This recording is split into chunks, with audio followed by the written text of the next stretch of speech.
Hello friends, connecting Krishna YouTube channel. This is Krishna YouTuber. Friends, ఈరోజు మనం Microsoft వర్డ్లో 4వ భాగం నేర్చుకుంటున్నాము. ఈరోజు వచ్చేసరికి మనం హోమ్ ట్యాబ్ గురించి కంప్లీట్గా హోమ్ ట్యాబ్లో ఉన్నటువంటి ఫీచర్స్ ఏంటి, గ్రూప్స్ ఏంటి, కమెంట్స్ ఏంటి, ఆ కమెంట్స్ని మనం ఎలా యూజ్ చేయాలి అనేటువంటి కొన్ని ఇంపార్టెంట్ విషయాలపై మనం ఈరోజు చర్చించుకుందాము. అయితే ఫస్ట్ అండ్ ప్రైమరీ వచ్చేసరికి మీరు మైక్రోసాఫ్ట్ వర్డ్ని ఓపెన్ చేయండి. మైక్రోసాఫ్ట్ వర్డ్ ఓపెన్ చేసిన తర్వాత ఈ విధంగా మనకు ఓపెన్ అయింది. నేను ఆల్రెడీ మన పార్ట్ 1లో నేమ్ కరెక్టింగ్ కృష్ణ డివోస్ అని పేరు పెట్టడం జరిగింది. సో ఆ డాక్యుమెంట్ని నేను ఓపెన్ చేసుకుంటున్నాను. సో ఇక్కడికి వచ్చేసరికి ఆ డాక్యుమెంట్ ఓపెన్ అవ్వడం జరుగుతుంది. ఈ విధంగా నేను ఒక పారాగ్రాఫ్ని ఆల్రెడీ తీసుకోవడం జరిగింది. అయితే ఈ పారాగ్రాఫ్కి మనం ఇక్కడ ఉన్నటువంటి ఆప్షన్స్ని ఎలా అప్లై చేయాలి అనేటువంటి తదితర అంశాలని మనం డిస్కస్ చేద్దాము. అయితే జనరల్గా వచ్చేసరికి ఇది మనకి హోమ్ ట్యాబ్ అండి. హోమ్ ట్యాబ్ విషయంకి వచ్చేసరికి హోమ్లో ప్రధానంగా 5 గ్రూప్స్ ఉంటాయండి. వాటి క్లిప్బోర్డ్, 2 ఫాంట్,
సింపుల్గా వర్క్ చేయొచ్చు.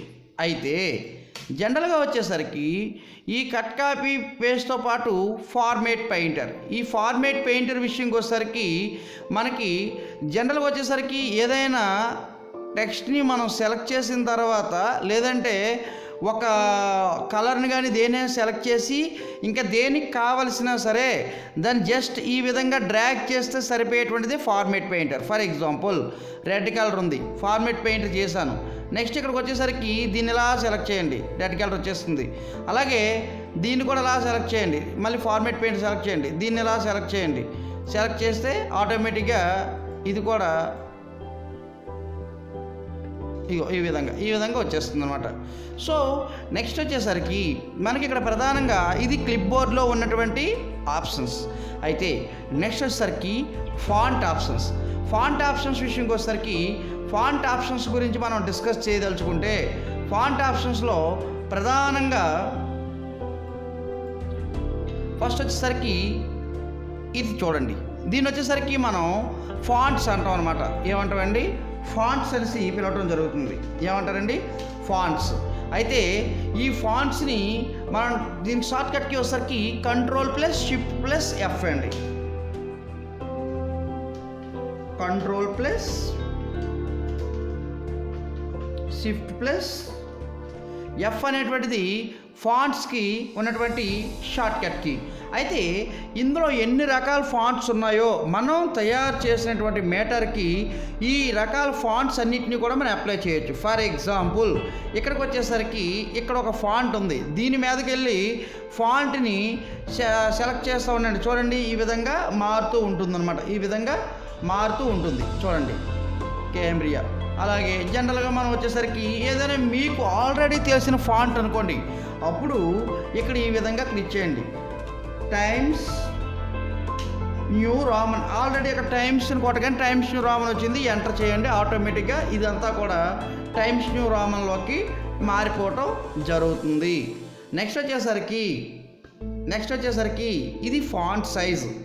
ఫాంట్ సైజుని ఎలా మనం నేర్చుకోవాలి అంటే, ఫాంట్ సైజ్ విషయంకి వచ్చేసరికి క్లిక్ చేయగానే ఈ డ్రాప్ డౌన్ ఐకాన్ అంటామని చెప్పాను కదండి. ఈ ఫాంట్ సైజ్ని Ctrl+Shift+V క్లిక్ చేసినా సరే షార్ట్ కట్ అయిపోతుంది. ఫాంట్ సైజు Ctrl+Shift+P అనేటువంటిది ఫాంట్ సైజుకు ఉన్నటువంటి short cut key.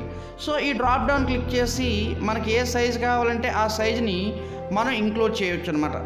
So for example ఈ కంట్రోల్ ఇది ఉందండి, దీన్ని సెలెక్ట్ చేసుకొని డ్రాప్ డౌన్ క్లిక్ చేసి చూడండి, ఈ విధంగా నాకు ఏ సైజు కావాలంటే ఆ సైజులో నేను సెలెక్ట్ చేసుకోవడం జరుగుతుంది.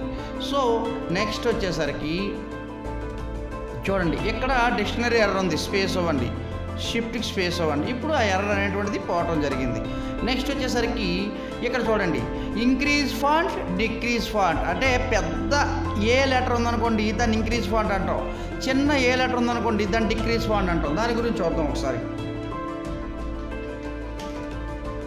ఇంక్రీజ్ ఫాంట్ అలాగే డిక్రీజ్ ఫాంట్ అనేటువంటిది మనం సెలెక్ట్ చేసుకున్నాం. అయితే ఇంక్రీజ్ ఫాంట్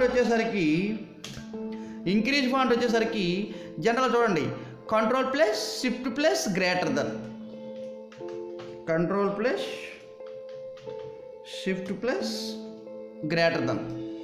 స్పేస్ ఇవ్వండి, ప్లస్ తర్వాత స్పేస్ ఇవ్వండి. నెక్స్ట్ ఇక్కడ రండి, decrease font size. Decrease font వచ్చేసరికి Ctrl+ తగ్గించడం కాబట్టి లెస్ దెన్ వస్తుంది, Ctrl+Shift+less. ఓకే, అండర్స్టాండ్ అండి. ఈ విధంగా ఫాంట్ సైజ్ని తగ్గించవచ్చు. అయితే వీటి యొక్క ఉపయోగం ఏంటో చూద్దాం. ఫర్ ఎగ్జాంపుల్ దీన్ని సెలెక్ట్ చేసుకోండి, ఏం క్లిక్ చేయండి, ఆటోమేటిక్గా పెరుగుతూ ఉంది డిక్రీజ్ ఫాంట్. ఇక్కడ పెరిగేటప్పుడు ఇక్కడ చూడండి సైజ్ మారుతుంది, కానీ ఫాంట్ స్టైల్ మాత్రం మారదు. ఇక్కడ సైజ్ డిక్రీజ్ ఫాంట్ చూడండి 24, 22 ఇలాగా ఫాంట్ సైజ్ తగ్గుతుంది, 12. ఓకేనా, వచ్చేసింది. నెక్స్ట్ వచ్చేసరికి ఇక్కడికి వచ్చేసరండి, చేంజ్ కేజెస్ విషయంకి వచ్చేసరికి ఇది చాలా ఇంపార్టెంట్ అండి. అంటే ఫాంట్ కేసుని మార్చడం. ఫర్ ఎగ్జాంపుల్ ఇక్కడ నేను ఒక టైప్ చేస్తున్నాను, కంప్యూటర్ ఈజ్ అన్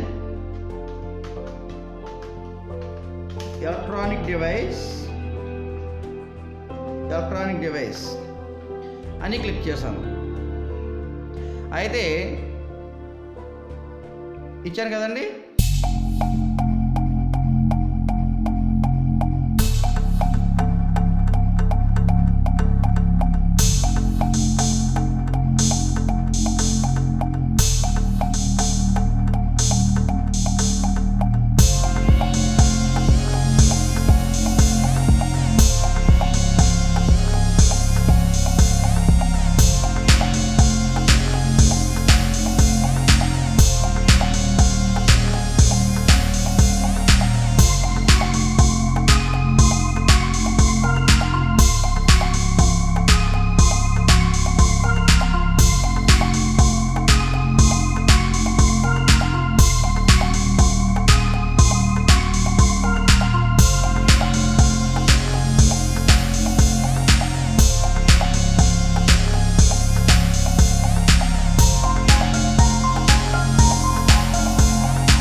చేద్దాం. ఏ ప్లస్ బి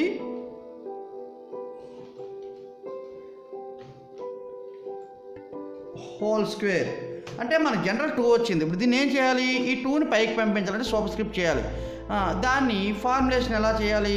ఈ విధంగా మళ్ళీ అది మనం వద్దనుకుంటే ఇక్కడే మళ్ళీ సెలెక్ట్ చేస్తే డిఎస్ఐన్ అయిపోవటం జరుగుతుందన్నమాట. సో ఈ విధంగా మనం సబ్స్క్రిప్ట్ సూపర్ స్క్రిప్ట్ని కూడా చేయొచ్చు. అలాగే టెక్స్ట్ ఎఫెక్ట్స్ అండ్ టైపోగ్రఫీ. ఈ టెక్స్ట్ ఎఫెక్ట్స్కి వచ్చేసరికి ఇక్కడ జనరల్గా ఏంటంటే మనం తీసుకున్నటువంటి ఏదైతే వర్డ్ ఆర్ సెంటెన్స్ ఉంటుందో దానికి ఇక్కడ ఆల్రెడీ మనకు ఉన్నటువంటి కొన్ని టెక్స్ట్ ఎఫెక్ట్స్ అవటం. ఫర్ ఎగ్జాంపుల్ ఈ విధంగా టెక్స్ట్ ఎఫెక్ట్స్ అవటం. సో ఈ టెక్స్ట్ ఎఫెక్ట్స్ని ఇస్తూ వీటితో పాటు మనం కొన్ని అవుట్లైన్ ఏమైనా కలర్ మార్చుకుందామా అంటే ఈ విధంగా చూడండి, అవుట్లైన్ కలరైజేషన్ చేసుకోవచ్చు. అలాగే ప్రతిదాన్ని ఈ విధంగా షాడో ఇవ్వాలనుకుంటే షాడోలో డిఫరెంట్ టైప్స్ ఆఫ్ షాడోస్ ఉంటాయి. అలాగే ఇక్కడికి వచ్చేసరి రండి, అలాగే రిఫ్లెక్షన్ ఏమైనా ఇవ్వాలనుకుంటే రిఫ్లెక్షన్ ఇవ్వచ్చు. అలాగే ఇక్కడికి వచ్చేసరికి గ్లో అనేటువంటిది ఈ విధంగా నేను ఎక్కువ గ్లో ఇచ్చుకున్నాను. అలాగే ఇక్కడికి వచ్చేసరికి టైప్స్ వచ్చేసరికి ఆల్రెడీ మనకు తెలిసిన టైప్సే. సో ఈ విధంగా మనం దీన్ని తయారు చేసుకోవచ్చు, అంటే టెక్స్ట్ ఎఫెక్ట్స్ని తయారు చేయవచ్చు. చాలామంది తెలియక ఇది ఎక్కడ చేస్తున్నారు అనుకుంటారండి. లేదంటే టెక్స్ట్ ఎఫెక్ట్స్ని క్లిక్ చేస్తే ఆటోమేటిక్గా మీకు వచ్చేయడం జరుగుతుందన్నమాట. నెక్స్ట్ టెక్స్ట్ హైలైటెడ్ కలర్ విషయంకి వచ్చేసరికి ఇప్పుడు ఈ టెక్స్ట్ హైలైట్ కలర్ని మనం క్లిక్ చేసాం. దీనికి ఏదో ఇందులో చూపించినటువంటి ఒక కలర్ ఏదైనా బ్యాక్గ్రౌండ్ అంటే మనం చేసిన దానికి బ్యాక్గ్రౌండ్ వచ్చేటువంటి దాన్ని టెక్స్ట్ హైలైటెడ్ కలర్ అంటారు. ఫాంట్ కలర్ విషయంకి వచ్చేసరికి మనం ఏదైతే టైప్ చేస్తున్నామో టైప్ చేసినటువంటి దానికి డిఫరెంట్ కలరైజేషన్ ఇచ్చుకోవటం అనమాట. సో ఇది ఫ్రెండ్స్ ఫాంట్ గ్రూప్ అండి. అయితే మనం ఈ వీడియోలో క్లిప్బోర్డ్ ఫాంట్ గురించి తెలుసుకున్నామండి. అయితే నెక్స్ట్ వచ్చేసరికి పారాగ్రాఫ్ స్టైల్స్ ఎడిటింగ్ అనేటువంటిది నెక్స్ట్ వీడియోలో తెలుసుకుందాం ఫ్రెండ్స్. Thank you. అయితే ఒక్కసారి మీరంతా దయచేసి మా ఛానల్ సబ్స్క్రైబ్ చేయండి. అలాగే ఇప్పటికీ నాకు 200 మంది సబ్స్క్రైబర్స్ అవ్వటం జరిగింది. 200 దాటారు. నాకు సబ్స్క్రైబ్ అయిన ప్రతి సబ్స్క్రైబర్కి పేరున ధన్యవాదాలండి. ఎందుకంటే సబ్స్క్రైబర్సే నాకు దేవుళ్ళు. మీరు ప్రతి వీడియోని వాచ్ అవుట్ చేస్తేనే నాకు ఎంకరేజ్మెంట్ ఉంటుంది. నేను కూడా చాలా వీడియోస్ చేయగలను friends. Thank you friends. Thank you very much friends.